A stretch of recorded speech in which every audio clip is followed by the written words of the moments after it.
constitutional rights. I have an issue with that term because that infers that our rights come from the Constitution, and that's incorrect. The Constitution is.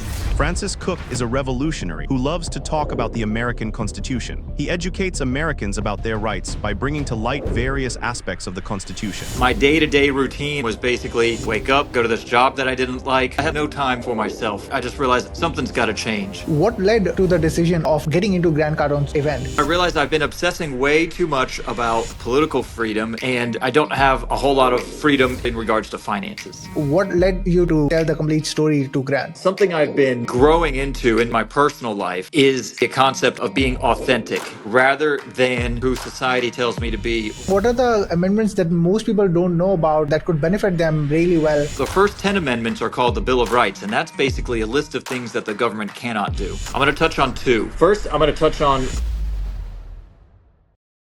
Please welcome Francis Cook. Hey, Francis, thank you so much for being on the show today.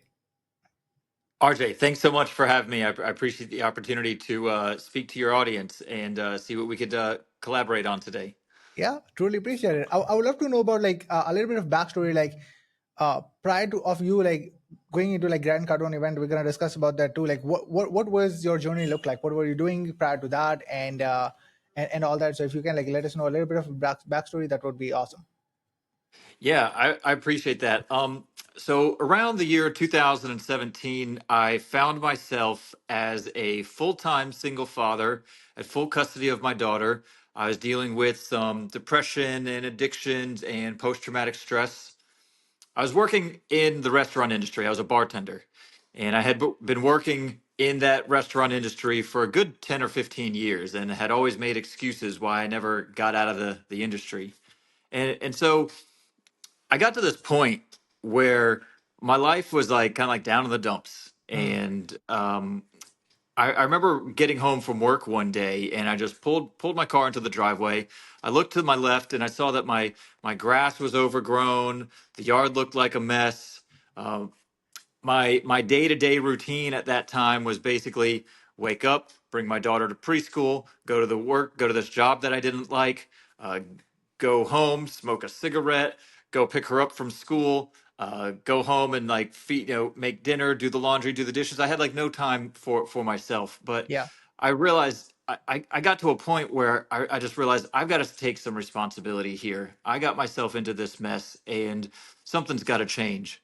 And so the moment things changed for me was when I adopted this mentality of burn the ship. So, like I said, I had been a bartender for a long time. I worked in the restaurant industry for a long time, and I was always afraid maybe to see what I'm made of, to get out of that industry. Yep. And I actually quit my job. And I've always been like a company man, always giving like, proper notice and everything. Well, I just burned the ship down and quit my job one weekend and told myself, you know what? I don't know how I'm going to make this happen, but something is going to change here because I cannot continue to keep going to this job that is like sucking the soul out of me is how I felt going to this job.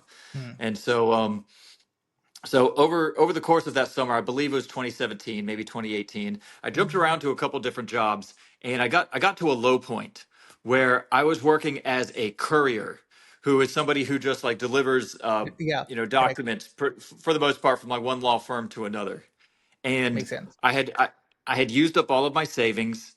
I was making, get this, $8 an hour. A grown man taking care of my child, making $8 an hour. But instead of letting that like get me down, I told myself, you know what? I'm going to be the best damn courier in Naples.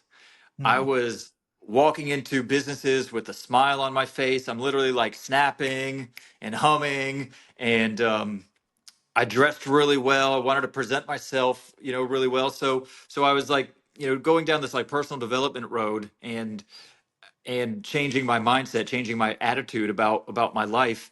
And I'm so grateful that I took that mindset because my job as a courier landed me a pretty good job at as a legal assistant for a local real estate attorney, Makes because sense. the secretary at his office noticed, oh, Francis is always smiling when he comes in here to like drop off the papers. And like, long story short, that attitude that I started to adopt then started to like open up doors for me. Wow, wow, that's an insane story. First of all, like to think about like how many things actually first like you had to go through, and then you still persevered, right? To make sure like, hey, I don't have the option to quit. The only option I have is to be ahead. Like, always taking those steps. So I'm really curious to ask about what led to the decision of you getting into Grant Cardone's event, and what was the event actually, and like why did you make that decision though? Yeah. So leading up to the decision to go to the event. So I've been, as you mentioned in the intro, I teach the Constitution, and Yes. you could say that I'm obsessed with freedom. I have been my entire adult life. I think it's literally in my DNA, being a Mayflower descendant. And so everybody has a COVID story, right? So Yep. in 2020, I was working at that law firm as a legal assistant. Things were going well, but I was low man on the totem pole. So when the COVID lockdowns and everything happened, I got laid off, and I had some tough decisions to make then. But I kind of was like, I kind of like found myself that summer of 2020 when the COVID stuff was happening, because I I lost my job with the legal firm, but I found myself taking action, teaching people about their rights in the Constitution, and I Mm. kind of led a movement here in my local community of citizens who were getting involved in the process and saying, you know what, um, we're not going to accept the conditions of lockdowns and mask mandates. And by doing that, I was really like tapping into my true passion and what I'm really excited about doing.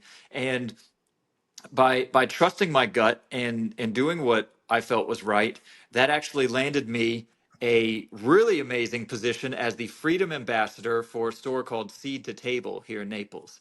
And Mm. so so I was able to basically teach the Constitution and do what I enjoy doing, which is organizing citizens, leading citizens in the political Yep. process. I was able to do that for a living. And so I did that primarily from about 2020 through, I mean, till present day. I'm still doing that today. But what led me to go to the Grant Cardone Business Summit? It was in Miami, Florida. So it was called the 10X Business Summit. What caused me to go that route and to attend the summit is that I realized I've been obsessing way too much about political freedom and trying to free myself and my community from what we consider like tyranny from the government, and I don't have a whole lot of freedom in my own personal life, primarily in regards to finances and Yep. in my income. And so I felt that going to the 10X conference would give me some good strategies and knowledge about sales and marketing and business. But I also went there for a mindset shift. So, dating back to when I was just a bartender, I felt like that was like the limitation that I set on myself. Mm. For so many years, I couldn't break through that ceiling because I just couldn't perceive myself as maybe like being worthy of a higher career or a higher calling. And and so I feel like recently in my life, maybe I've reached another ceiling of what I believe I'm capable of, and so I attended the business summit to try to not try, I'm doing it to get my head around the idea and the belief that, you know what, I can be more than I am right now. I can produce income more so than I am right now. Yep. And so that's what drew me to get on the phone with the salespeople and talk about getting a ticket there. So how much was the ticket? So the first ticket was general attendance was $500, and initially I was just going to do that, grab a hotel, get what I could out of the weekend. But then the gentleman on the phone said, "Well, there's a VIP ticket where you can get access to Grant Cardone and his business partners and be a part of this luncheon where you get around, other highly successful people. And at first, maybe the limiting belief came into my mind. I'm Hmm. like, no, rent's due. I got bills due. I'm not even going to consider that. Well, the sales guy was pretty persistent. He got me on the phone again, and I was talking to him, about some of my passions actually, and kind of what I just shared with you, that I love teaching the Constitution and getting citizens engaged in knowing their rights and asserting their rights. And the idea came to my mind. Well, you know what? Maybe I could use this opportunity to tell Grant Cardone what I'm doing regarding teaching the Constitution and teaching, American rights and Hmm. whatnot. Yeah. So so that was my initial driver to, I guess, like open my mind and say, maybe this VIP ticket is a possibility. Maybe I can just figure it out. And so that's what I did. And I told myself early on, if I have to take out loans, if I have to get out of my comfort zone and produce income in ways that I never thought of before, I'm going to do that. And I also said, well, if I could afford this ticket, the VIP ticket was $1,500. I'm sorry, it was actually $2,000. Hmm. I had that initial $500 for the general admission ticket applied to Yeah. it. So $2,000 for this VIP ticket, money I did not have, but I told myself, look, this is my shot. I've got to get into the room. I got to surround myself around people who are living the life that I want to aspire for, the people that are producing income to levels that I want to be at.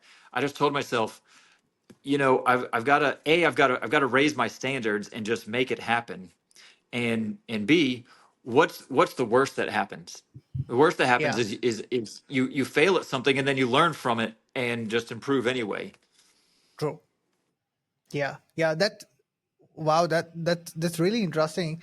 To actually like think about like how you were able to like be so resourceful, and didn't came up with that sort of mentality, like which most of the people have, especially when they're starting out, like, hey, I don't have money, like I cannot do this because of this, like this is the reason I cannot make it work, right? Like they always like try to like blame the resources, where you try to become more resourceful around it, and made it work.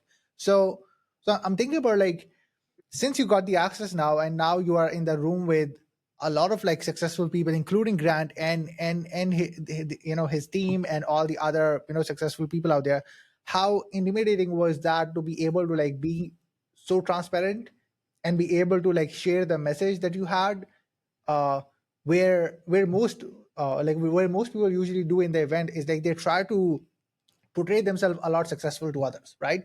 Like they go into these Yeah. events and they start to like portray themselves like as if they are like so successful, all that. It happens a lot in events when people go in there. But for you to be so transparent, like what led you to have that courage to make that decision, to be able to tell the complete story to Grant? Yeah, that's actually a tough one to answer. The moment happened so fast. Looking back on it though, I remember sitting in the room and watching the microphone be passed around. Other people who were in attendance were asking questions about sales and marketing and the things that were covered in the seminar. Um, and I told myself, all right, this is my opportunity. I invested all this money to be here. I definitely am going to be asking a question. What do I ask though? Because remember, Yeah. my thought process was, all right, I want to get on Grant's radar as like the expert in freedom and in the Constitution. Constitution. Yes. And so I'm thinking to myself, all right, how am I going to present myself as this expert? Kind of like you're just alluding to, you Yep. know. But nothing was coming to mind. So I kind of just like quieted my mind a little bit, and God, the creator, the universe, gave me the perfect thing to say. And I heard it loud and clear in my mind, which was to say, I'm a small fish in a big pond, and just let the rest, whatever comes after that, just let that come naturally. Yeah. And something I've been growing into in my personal life is this. maybe a concept of being authentic and being just like being me rather than being who my subconscious mind tells me to be, or who society tells me to be, or the I think the programming that society and media has put into me and probably plenty of people in our world. I've been struggling with, I guess, my own identity here the Mm, past 5 or 6 months, and realizing that I've adopted a false sense of my identity by not being fully me, and sometimes like hiding my true self, and not reaching my full capacity, not reaching my full potential, not being totally honest and transparent with people in my personal life. So I've been like going through this almost like an identity crisis, not a crisis, but like an identity situation in my own life. And when the microphone came to me and I said, I'm just a small fish in a big pond. That's really how I felt. yeah. That look, I've been in the big pond of being the expert on the Constitution in my local community. I had to jump into that pond, and the words after that just came naturally. You know what? I'm just going to keep it real with these people. This is what I'm going through. This is the sacrifice that I made to get here into this room. Let's just see what happens after that. Yes. And and if you remember about it, uh a lot of other people started to contribute, you were about to say something else as a question, and like Grant said, like best sales tip is like don't talk through the close, right? Yeah. And it is Oh like wow. such a good tip, even in sales too, right? And you were asking, and you had this like, hey, I'm in a sales event, and that is a really good sales advice in of itself. Oh no, that is some advice that I'm never going to forget now after that moment. And that that speaks to and I'm going to be little extra vulnerable here again. I think the reason why I would like jump in and start speaking so quickly in a situation like that in a close is maybe a little bit of like anxiety, to be honest. Yes. And and, and so I'm so glad that he called me out right then and taught me that lesson. Because Yes. the lesson itself is something I won't soon forget, but it really did show me too how to just relax and be in the moment, and let you know let the abundance come my way, let love come my way, let the appreciation from these other people come my way. And so it was really really incredible moment. I'm really humbled and so thankful to Grant Cardone and all the people in the room who you Yes. know who showed up and really helped me out more than just the cash that I walked out of there that day with. It really just gave me peace in knowing that I can just be totally transparent about who I am, where I'm at in my life, what my situation is, free from judgment of others.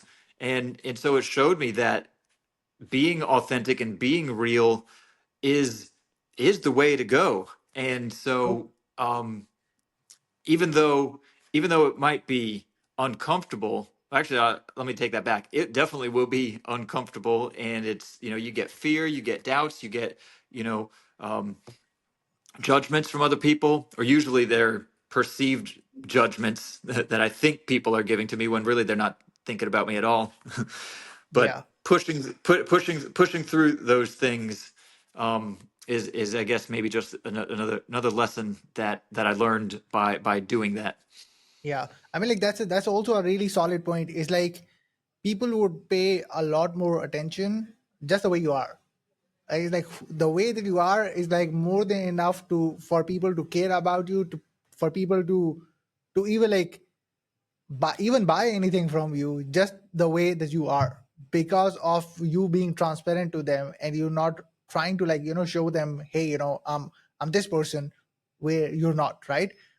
You got rewarded for being you, over there, and to share like what was going into your mind and all that. So like after that actually happened, like like what was your thought process look like, where people start to like engage with you in the event, let's say post that conversation, all that. So like what was, or like what was the things that actually got changed, even like from mindset perspective to network perspective too? So like how things went different after that? Yeah, so that evening, so I went back to the conference to, I think Grant Cardone was speaking to close out the event, and so I'm there taking notes and participating. Well, when I was walking out to my car after the whole event was over, I got approached by several people who just came up to me and said, "Bro, that was awesome what you did. You inspired me so much. Yeah. Like what courage that took." And like I wasn't even thinking about how this is going to affect other people. Um, because that really took me by surprise, and so I took this action for myself, and what I'm taking away from it is the impact that I have, that my words have, that my actions have on other people, and Yes. it actually is giving me a much different perspective about maybe like what drives me to do what I do, and I'm taking this mentality now of trying to be in service of others and be more mindful of other people's perspective, and actually doing what I do, whether I'm teaching the Constitution, whether I'm giving speeches about motivation, whether I'm, parenting my daughter or talking to a woman or whatever it is I'm doing in life, if I take a perspective of maybe more of a selfless perspective of like acting in service of others, that's one big takeaway that I'm taking from this as well, and that comes from all of the appreciation that I've been getting from people. Like Yeah. I didn't realize that what I did was so powerful and inspiring to people, and that in itself gives me more courage to continue to speak my truth and to be myself and to be a strong leader, both in my community, in my family, and now in the world. Now Yes. it looks like I've got eyes on me all over the whole world, and what a blessing this is.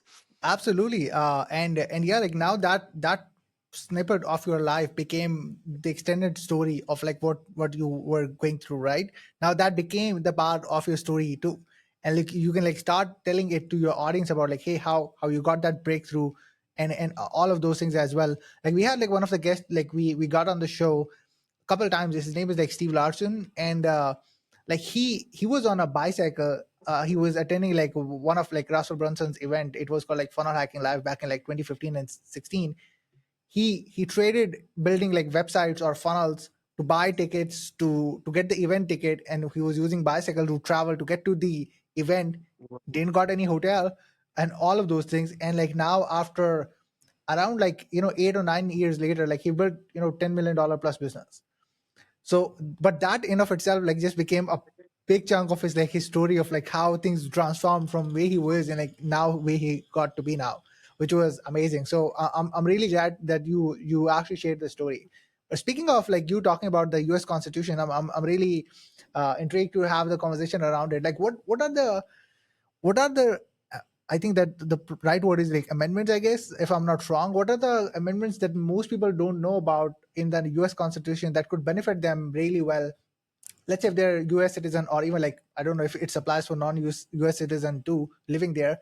What are the some amendments that most people don't know about that can be like really good for them if they knew about it? I think the only amendment like I see like most people uh, impose on a lot is like the free speech one. Like everybody have the ability to be like in their free will and all that, and everybody can like record themselves, something along those lines. They have the freedom to do it. So like what are the other like amendments like most people are not aware of like that much but are really helpful for them? Yeah, I really appreciate that question, RJ. First, before I answer that question specifically, I just want to briefly touch on the purpose of the Constitution. So you may hear the term constitutional rights, Yep. and I have an issue with that term because I believe that infers that our rights come from the Constitution, and that's incorrect.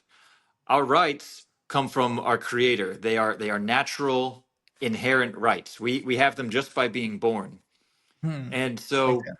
and and so the purpose of remember the purpose of government is to protect our rights. And in order to protect our rights, we the people create the government, and we do that through the Constitution. So the Constitution is actually the framework for how the government is supposed to operate. And then when you get into the amendments, that is basically the first 10 amendments are called the Bill of Rights, and that's basically a list of things that the government cannot do. So I just wanted to point out that the true purpose of the Constitution is to restrain government and to limit government. But to answer your question, what are some of the amendments that I think people could actually use in their everyday life? I'm going to touch on two. Okay. First, I'm going to touch on what's called the Fourth Amendment, which is about privacy. So it says the people have the right to be secure in their persons, papers, things, and effects from unreasonable searches and seizures, unless on probable cause, and there has to be a warrant signed by a judge describing the persons to be searched and the places to be seized. So I know that's a lot of words there, but let me share a story with you. So I must have been 19 or 20 years old, and I was riding a bicycle home from a friend's house. There's a little party going on, and I was riding a bicycle. I had my backpack on with my clothes and whatnot, and this officer pulls me over. He says, shines the flashlight on me. It's a little late at night. He's like, "You look like a suspicious person in the area. I'm gonna need to see what's inside that bag." Well, just a few weeks prior to that, somebody else taught me about the Fourth Amendment and the right to Hmm. privacy. So I had like a little index card that had the Fourth Amendment printed on it. And so I exercised my right of privacy here when the government agents pulled me over. I said, "Actually, sir, this here is a copy of the Fourth Amendment. I have a right to be free from unreasonable searches and seizures. Take a look at this." And so long story short, the officer went back to his car, I guess read it over, probably called his superior and realized, yeah, this guy's correct. He does have a right to privacy.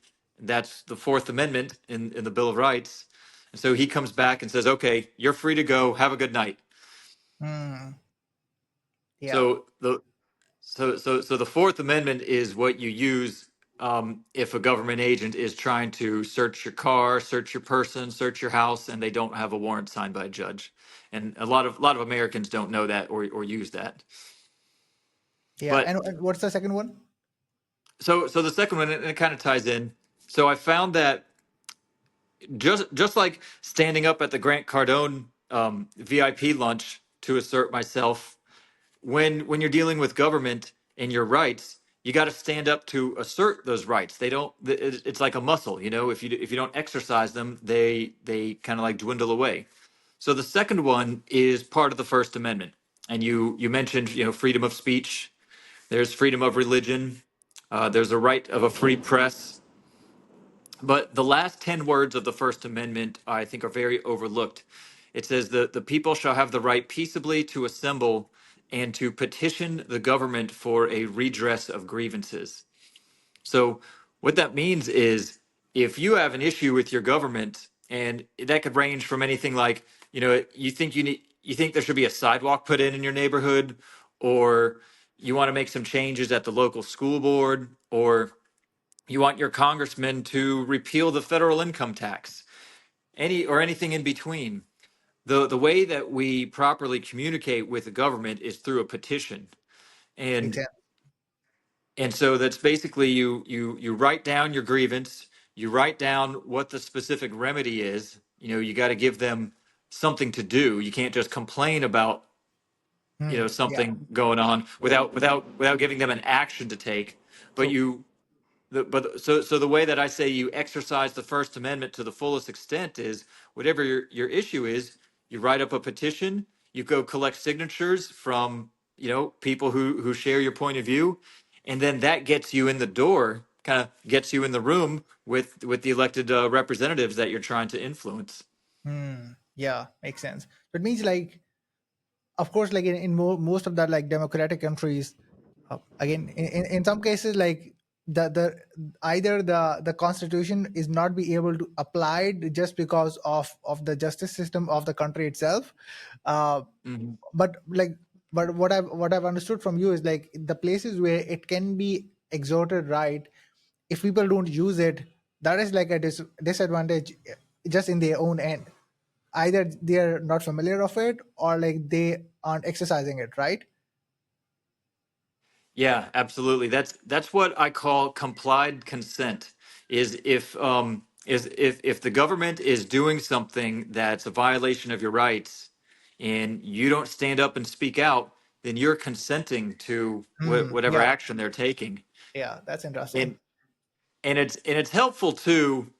Of course, what one person standing up can, resist tyranny. But to be effective, the larger your numbers are, the more effective you're going to be. And that's actually what I've got experience in here. I live in Naples, Florida, here in the United States. And when the people get organized and get educated on our rights and then take the actions of standing up to government, that's when real change starts to happen. And it doesn't have Yeah, to happen at the nation's capital. You could affect change at the local level. And at least here in the United States, like when all the COVID stuff was happening, you had local governments and state governments that just went along with it. But what we did here is the people rose up and said, we don't want you to go along with it, speaking to our local representatives. And some of them listened, some of them didn't. So we persevered and we kept organizing. And at the local level, we kicked people out of office that we weren't happy with. And so we won elections and we got organized and are speaking with one voice in a way that now, for the most part, our local government actually is responsive to we the people when we communicate properly, through petitions and acting respectfully when we go into meetings and whatnot. got it. Yeah, yeah, yeah, that's definitely insightful. So like, what's the plan? Like, what's next for you? Are you planning to go all in with teaching others to be aware on the constitution, and what are the things that they need to get educated on so that they can be able to like exercise those things properly? Like, what's the next plan for you? Yeah, thanks for that. So the next plan is I've actually created a webinar called The American Citizen's Guide to Make America Free Again. And rather than putting together, these like long drawn out courses and try to teach people incrementally, all the different rights and amendments, I put together, it's about a 25-minute webinar, and it covers the lead up to the Revolutionary War. So there's two documents that the founding fathers of America relied upon, which was the Magna Carta, written in the year 1215 in England, and the Mayflower Compact, which was written in Plymouth, Massachusetts in 1620. So those were two documents that influenced the founding fathers. And rather than getting into the whole lesson, let me answer your question and explain what the path forward is. So putting on this webinar where you or anybody else can learn the lead up to the American Revolution, can learn the specifics about the Constitution, the Bill of Rights, and also learn how to organize at the local level. That all can be learned by anyone now in a 25-minute webinar. So my goal is to get this webinar out across the whole United States of America, and then use that momentum to try to replicate what successes we've had in Collier County here in Naples, Florida. I want to help replicate that in other areas around the country and really across the globe. I've gotten a lot of feedback from people on Instagram who see the Patriot Yeah, Project and are interested in what's going on. And I think freedom is something that all human beings, regardless of what country you live in, we all innately want that freedom. So absolutely. I'm hoping that I could bring my experience with what we've been able to accomplish here locally, and I want to bring that to as many people as possible. But there's a further step beyond that too. I'm pretty sure that's going to be keeping me busy up through the November elections. But I would call it an equal passion of finding freedom inwardly. So in order for me to be the best patriotic guy teaching freedom, I've got to have freedom. I've got to have a clear mind. I've got to have spiritual freedom. I've got to have a healthy body and health freedom. And I also need financial freedom. So, where I see myself going forward is broadening the discussion about what freedom means, how we acquire it. And so, I'm going to be blending, finding the political freedom with knowing your rights and standing up for your rights and organizing your community, blending that with, all right, there's inner work and personal development that has to take place at the individual level. And I'm really passionate about that. I know we didn't get a whole lot into what my personal growth journey has been, but the two work hand in hand. So I'll be broadening how I speak and teach about freedom, and we'll see where that leads me.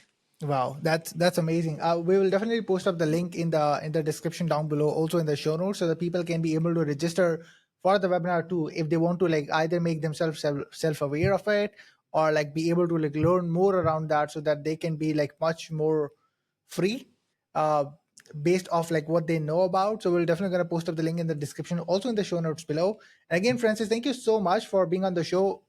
We people can follow you and be the part of your world. Oh yeah, absolutely. The best place people can follow me right now is on Instagram. So my handle there is Francis Cook 1620. Yeah, I'll post up the link in the description, also in the show notes down below. And again, Francis, thank you so much for being on the show. Any last thing you want to say before we round the show up? Freedom is a state of mind. It all starts up here, and if you believe it, you can be it. Awesome. Again, guys, thank you so much for watching, and we're definitely going to see you guys in the next episode. Until then, peace out.